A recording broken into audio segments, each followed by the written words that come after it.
क्या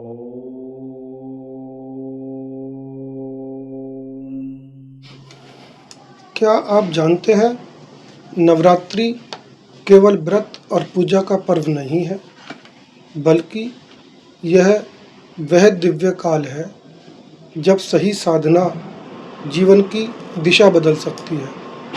लेकिन दुख की बात यह है कि अधिकांश लोग इन 9 दिनों की वास्तविक शक्ति को समझ ही नहीं पाते। ओम नमो नारायण। बंधुओं, चैत्र नवरात्रि केवल एक त्योहार नहीं, बल्कि अंतर चेतना की जागृति और ऊर्जा एकत्रीकरण का विज्ञान है। आंतरिक परिवर्तन की एक यात्रा है जो आस्था, नवजीवन और दिव्य जुड़ाव को प्रोत्साहित करती है। यह इस शाश्वत सत्य को दर्शाती है कि प्रकाश सदैव अंधकार पर विजय प्राप्त करता है और ब्रह्मांड की व्यवस्था को बनाए रखने में स्त्री ऊर्जा अर्थात नारी शक्ति के महत्व को प्रकट करती है। हिंदू पंचांग के अनुसार वर्ष में 4 नवरात्रियां आती हैं: चैत्र, आश्विन, आषाढ़ और माघ मास में।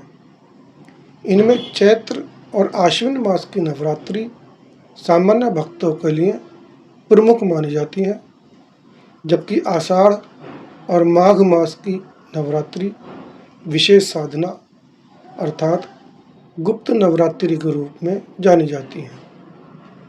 चैत्र नवरात्रि बसंत ऋतु में आती है, जो नवजीवन, नई ऊर्जा और नए आरंभ का प्रतीक है। इसी कारण उपवास और साधना के माध्यम से शरीर और मन की शुद्धि का यह अत्यंत उपयुक्त समय माना जाता है। इसी दिन से अनेक क्षेत्रों में हिंदू नववर्ष की शुरुआत भी मानी जाती है और 9वें दिन भगवान श्री राम का जन्मोत्सव रामनवमी के रूप में मनाया जाता है। बंधुओं, नवरात्रि के 9 दिन माँ दुर्गा के 9 स्वरूपों का स्मरण करने का दिन है, ध्यान करने का दिन है।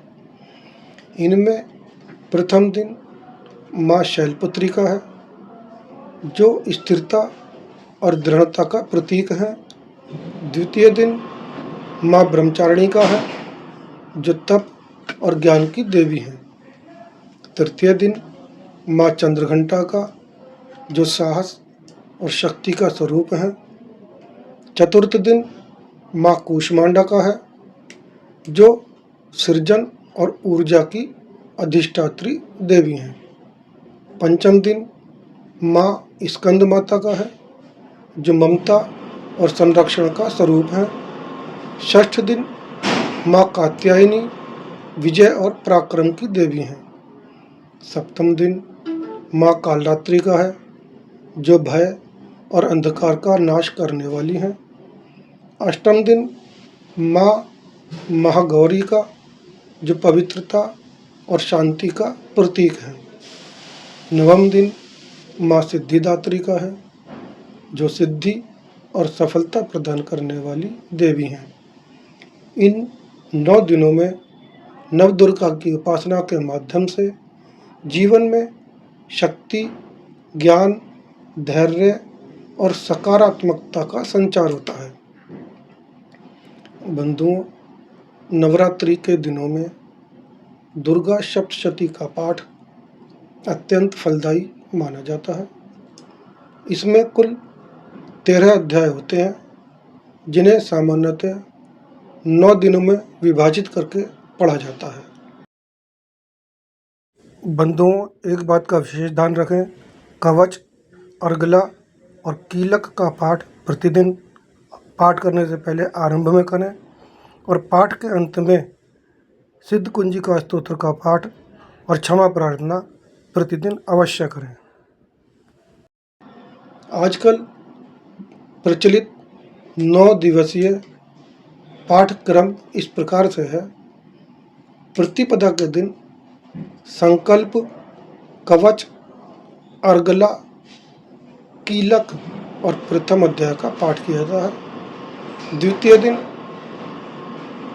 दूसरा और तीसरा अध्याय, तृतीया के दिन चौथा अध्याय, चतुर्थी के दिन 5वां, 6ठा, 7वां और 8वां अध्याय, पंचमी के दिन 9वां और 10वां अध्याय, षष्ठी के दिन 11वें अध्याय का पाठ, सप्तमी के दिन 12वां अध्याय, अष्टमी के दिन 13वां अध्याय और बंधुओं नवमी के दिन क्षमा प्रार्थना के साथ हवन का विधान है। पाठ करते समय स्नान करके स्वच्छ वस्त्र धारण करें और संकल्प लें और श्रद्धा के साथ पाठ करें। पाठ के अंत में नवाक्षर मंत्र का 108 बार जप विशेष फलदायी माना जाता है। नवाक्षर मंत्र इस प्रकार है: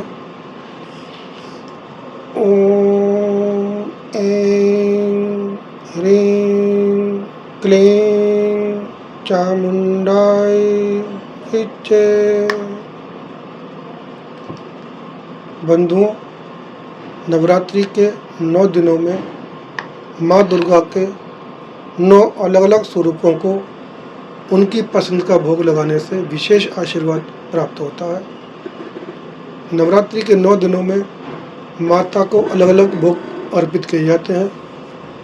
पहले दिन माँ शैलपुत्री को गाय का घी या घी से बनी वस्तुएं, दूसरे दिन माँ ब्रह्मचारिणी को शक्कर, मिश्री या पंचामृत का भोग, तीसरे दिन माँ चंद्रघंटा को दूध से बनी मिठाई या खीर, चौथे दिन माँ कूष्मांडा को मालपुआ का भोग, पांचवें दिन माँ स्कंद माता को केले का भोग, छठे दिन माँ कात्यायनी को शहद का भोग, सातवें दिन माँ कालरात्रि को गुड़ या गुड़ से बनी वस्तुओं का भोग, आठवें दिन माँ महागौरी को नारियल का भोग और नवमी के दिन माँ सिद्धिदात्री को हलवा, चना और पूरी का भोग अर्पित किया जाता है। बंधुओं, ये ध्यान रखें, भोग हमेशा पवित्रता के साथ घर पर तैयार करें और माता रानी को अर्पण करने के बाद इसे प्रसाद स्वरूप सबको बांटें। बंधुओं, माँ दुर्गा को लाल गुड़हल का फूल अत्यंत प्रिय है। यदि उपलब्ध हो तो पूजा में अवश्य चढ़ाएं। बंधुओं, नवरात्रि का वास्तविक अर्थ केवल पूजा पाठ करना नहीं, बल्कि अपने भीतर की नकारात्मकता को समाप्त करके शक्ति, संयम और सकारात्मक ऊर्जा को जागृत करना है।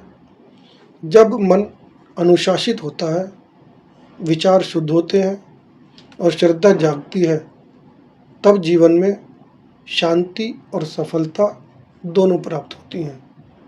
आइए इस नवरात्रि हम सभी संकल्प लें कि केवल बाहरी उत्सव ही नहीं, बल्कि अपने भीतर भी शक्ति का प्रकाश प्रज्वलित करें। ओम ऐं ह्रीं क्लीं चामुंडाय विच्चे। ओम नमो नारायण।